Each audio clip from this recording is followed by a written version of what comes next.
हरे कृष्ण सांग मैंने स्वागत जनाऊँ आ गोटे मिनी ब्लॉग को समय एत शीघ्र चली जानी नथिले कटक छाड़ी मत जावाक पड़ो बोली मु भाभी नथिले सकाल सकाल मुठी बाहर पड़ी स्वामी सहित मो शाशु घर को हो छाड़ू दुख कथा आम पर कथा हाँ चलतु आग पेटे खंडे खाईदबा।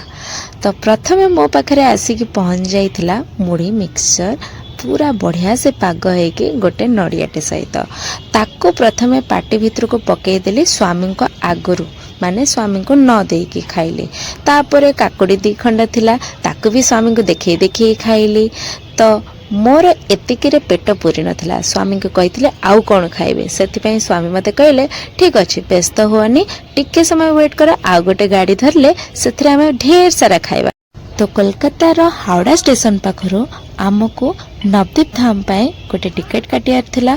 तो सेठु आमे बसिकी जाइथिलु जोठिकी आम पाखरे आसी पहुँच जाइथिला पूरा स्पेशल मुढ़ी पाग जोटा कि बेंगली स्टाइल रे जो थी कि आमर आलू भी पड़ीथिला। मु तो प्रथम थर करी टेस्ट करथिली। तो आपण माने आको टेस्ट करचंद्रा नाई कमेंट माध्यम निहाती जणेबे।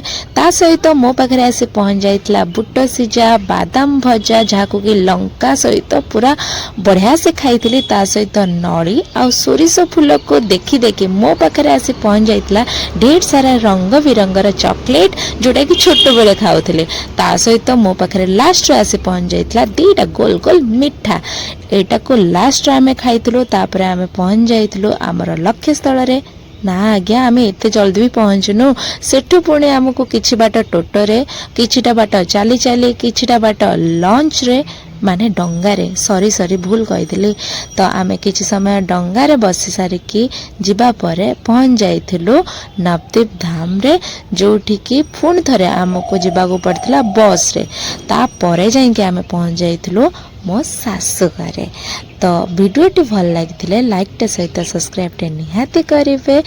धन्यवाद। रहुछि जय जगन्नाथ।